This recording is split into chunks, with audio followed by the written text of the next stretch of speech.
I feel so incredibly blessed to be here to speak with all of you this morning. I wanted to give a special thank you to Dr. Gail Christopher. It's truly an honor to speak before such a thought leader in the fields of health and racial equity. And I also wanted to take a moment to thank the W.K. Kellogg Foundation and Deanna DeRihe for their commitment to First Food and the broader fields of child and maternal health. So my name is Simran Noor, and I work as part of an incredible team at the Center for Social Inclusion. At CSI, we work to identify and support structural opportunities that lead to transformational change. But I'm here today to talk to you about health equity. The Center for Disease Control defines health inequity as differences in health outcomes that are systemic, avoidable, and unjust. And I want to take a moment to acknowledge all of you in the audience. I know many of you work across the health system and within institutions and communities, and I'm really excited to share a little bit about health inequity and racial equity with you all today. At CSI, we think about health equity in a few different ways. We examine the health infrastructure, we think about healthcare access, and we think about the conditions where people live. Some of the colleagues after me will focus on health infrastructure and will look specifically at health disparities. And in the workshops that will follow the session later this morning and this afternoon, we'll delve deeper into all of the aspects of health equity, including looking at the role of implicit bias. But for my time with you this morning, I want to focus on the conditions that contribute to our health and the health of children across America. I invite you for a second to think about all the things that impact your own health. It's quite a complex picture, right? So to see this complex picture a bit more clearly, I want to share a story with you. Early in my career, I had the opportunity to work with a not-for-profit organization called the Holistic Life Foundation in Baltimore, Maryland. They are a yoga and mindfulness-based after-school program. And during my time there, I had the privilege of meeting a young woman named Monica. As a middle schooler, Monica was talkative, rambunctious, and curious. I mean, she would ask me questions every time I saw her, from what kind of music I like to listen to where I was from, what I was doing with my life. And she always challenged me to have an answer, so I really appreciated Monica for that. In addition to being curious, Monica was a quick learner and very physically active. Whether it was, going to play basketball or cheerleading, she was always on the go. Outwardly, Monica appeared to be very healthy. As time passed and I got to know Monica better, I realized her outward physical appearance was not the full picture of her health. Monica lived with her immediate and extended family in a rented house, and after visiting her home for the first time, I realized that Monica and her siblings were exposed to lead paint, which, according to a recently filed class action lawsuit in Baltimore, affected nearly 95% of low-income housing stock in the 90s. Mold was also visible in her home. Monica was not born with asthma, her mother told me once, but somehow showed signs of it at an early age and was increasingly susceptible to frequent attacks. Monica's mother worked at a retail outlet which offered no benefits for her children, and she relied on Medicaid for Monica's inhaler. The neighborhood where Monica grew up, the next two slides are pictures that I took of the neighborhood in Baltimore, rarely saw consistent trash pickup. Rats and mice often ran rampant, and the number of vacant houses appeared to nearly match the number of occupied ones. I noticed that Monica often ate from the neighborhood chicken spot or corner store, and when I asked her if her mother cooked at home, Monica would laugh and roll her eyes. Her mother worked 2 jobs and had very little time to get to the grocery store or cook.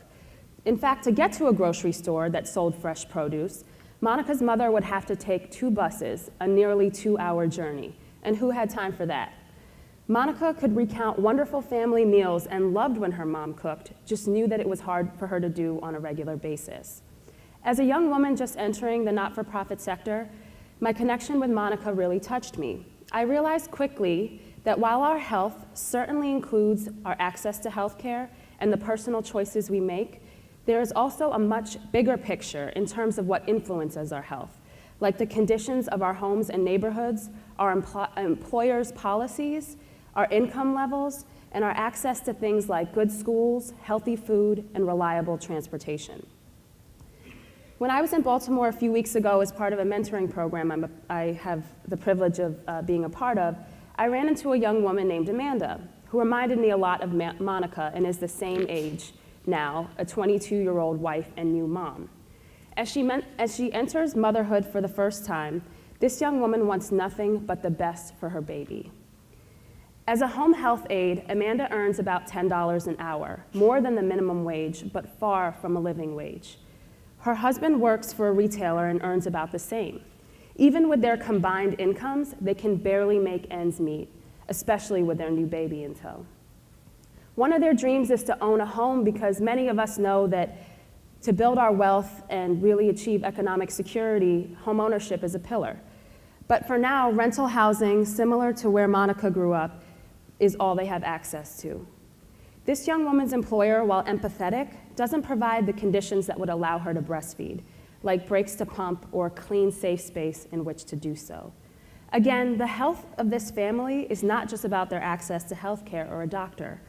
Their health is intrinsically connected to where they live, and we at CSI would argue that historic and present-day policies create the conditions present for these young women and so many others in this country. So where does racial equity play in all of this? The pieces of Monica and Amanda's stories that I shared only touch on the surface experience, but we all know, like a tree whose branches and leaves are displayed, but roots are underneath the surface, so are the many invisible factors that impact the ways in which we grow and our lives are shaped. So to begin to understand some of these invisible factors, I invite you to think through 3 questions with me now for Amanda and Monica's stories, and in your work as you think about applying a racial equity lens. The first question is, are particular groups, communities of color, low-income communities, women and girls, disproportionately impacted by the issues? I talked broadly about Monica and Amanda's health experience, their home and neighborhood or zip code conditions, and the work in wealth in retelling their stories. Looking at data, we see all of these issues impact communities of color differently. I don't want to take away from the fact that the data is alarming for white communities, which is unacceptable. And disparities tell us that structurally, people of color are situated differently and therefore feel the impact differently. So let's look at some of this data. Black communities are more dramatically impacted by asthma. Black communities are more impacted by lead exposure and poisoning, even amongst those with the lowest incomes. So this was for families making under $6,000 a year, and even within that group, the rate was more than double for Black children. We are increasingly aware that where we live matters tremendously. People of color make up the majority of Americans living in neighborhoods within 2 miles of commercial waste facilities. Children of color are more likely to live in areas with lower air quality, and Indigenous children are far worse when it comes to safe and adequate water supply and waste disposal facilities. This map shows us that 30 million Americans lack access to healthy food, and this is even more acute in Black and Latino communities. While Amanda's family doesn't live below the federal poverty measure, their daughter is part of the most vulnerable cohort in our nation's history. 1 in 5 American children now live in poverty, and this is the highest child poverty rate of any developed nation except for Romania. And the number is even more striking for children of color. Amanda's dream of home ownership is more unlikely than ever, given the decline in home ownership rates in recent years. So why is this? To begin to understand why, I'd encourage us to explore more deeply by answering questions like, how have invisible policies and systems shaped Monica's experience? So which policies are particularly important to examine, and from what time frame? There are dozens, both historic and in present day, that whether intentional or unintended, have invisibly shaped the lives of Monica, Amanda, and of all Americans. I wish I had time to talk about more, but I just want to trace one for you this morning. I'd invite us to think about Monica's grandmother and the policies that impacted her, and how, if at all, these same policies are still impacting Monica. I can share with you hypothetically what the storyline has been for many communities of color. The Federal Housing Administration, starting in the 1930s, significantly changed the way Americans bought homes and built communities, which largely left out people of color. FHA's policies favored suburbs over cities, cars over buses, and white neighborhoods over diverse ones. In fact, integrated neighborhoods received the worst credit rating, even lower than neighborhoods that were of color. FHA manuals explicitly advised homeowners and brokers alike to avoid letting people of color in to their neighborhoods. Between 1930 and 1950, 3 out of 5 homes purchased in the United States were financed by the FHA. Less than 2% of loans were made to non-white buyers. On a real level, for Monica's grandmother, this meant homeownership was unlikely, which not only had an implication for Monica's grandmother's wealth, but also for the wealth of Monica's mother. Monica's mother, who with no transfer of wealth from her parents, had a number of financial decisions to make on her own. And because Black and brown communities have historically been undercapitalized, they are still particularly vulnerable for predatory lending. We know today that race is still the single best indicator for loan quality. In fact, in 2006, at the height of the housing boom, Black and Latino families making over $200,000 a year were more likely on average to be given a subprime loan than a white family making less than $30,000 a year. And I just want to take a second to pause on this slide. I'm not talking about 1936 anymore. I'm not talking about 1956. I'm talking about 8 years ago, 2006. And what did this result in? A July 2011 study by Pew Research reported that the housing bust and ensuing recession has had a more devastating impact on the wealth of households of color than for whites, resulting in the largest wealth gap that we've seen in the 25 years since the data has been collected. From 2005 to 2009, the median wealth holdings of Latinos declined by 66%, of Blacks by 53%, and of whites by 16%. Homeownership was just as difficult for Monica's mother and continues to seem dire for Monica. So once we understand some of the policies and structures that have shaped Monica's health and community experience, what can we do about it? Another question we must ask ourselves in applying a racial equity lens is, what kind of investments do communities need to get to the racially equitable solutions that work for everyone? Because the issues faced by communities of color are not singular, we must look both in the fields of health but also outside of it to ensure that communities can truly benefit from the investments we are making. We at CSI would argue the following. Advocating for localities, states, and the federal government to adopt a health in all policies lens would be immensely beneficial. This would require agencies to conduct health impact assessments to determine the potential health consequences of policies in a range of sectors, such as housing, education, and transportation. Speaking of transportation, investments in public transportation are particularly important for communities of color.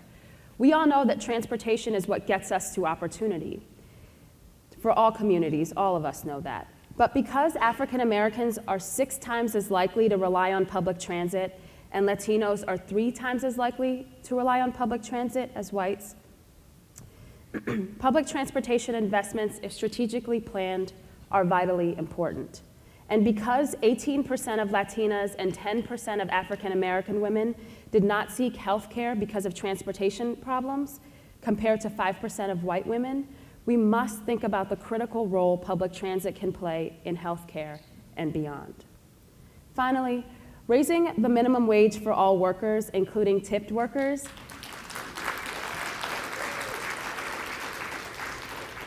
is also particularly important for communities of color. Let's just take the food industry, for example. The industry employs 1 of every 10 American workers, and 40% of the food industry's workers are people of color, the fastest growing demographic. If we could pass a minimum wage increase, the economy would see an increase of over $25 billion in new economic activity in the first 3 years, and more dollars would be in communities of color. This policy list is by no means meant to be exclusive, but a start to identifying some entry points that really matter for communities of color. So finally, what can we start doing now? Because communities of color are not a monolith and have been largely excluded from the policymaking process, we would argue that in addition to advocating for racially equitable policies, to get to racial equity, we must first listen to and learn from those most impacted. This requires time, it requires building trust and understanding a community where they are. We'd argue that it's important to start where communities are, literally and figuratively. We know more than ever that context matters, and it takes time to understand how the structural and racial realities are impacting people's lives. Second, address attentions. Don't avoid them. We have to surface the assumptions that we are making as individuals, that our organizations are making, and that our partners are making. We have to address tensions as they rise and understand where they are being produced structurally. Build trust. Ideology and worldview matter. We must take the time to develop a shared set of principles and goals and find real ways to share power and resources that communities of color are often not privy to. Start with community priorities. Acknowledge them, understand them, and try to support them. And finally, engage strong constituency-based organizations that can help connect you if you do not have strong community relationships. It's been wonderful to have had the opportunity to speak with all of you this morning. I truly believe in the importance of First Food as a critical first step toward better health outcomes for all children, and I look forward to working with all of you to identify, shape, and push forward the transformative change that will truly benefit all communities. Thank you.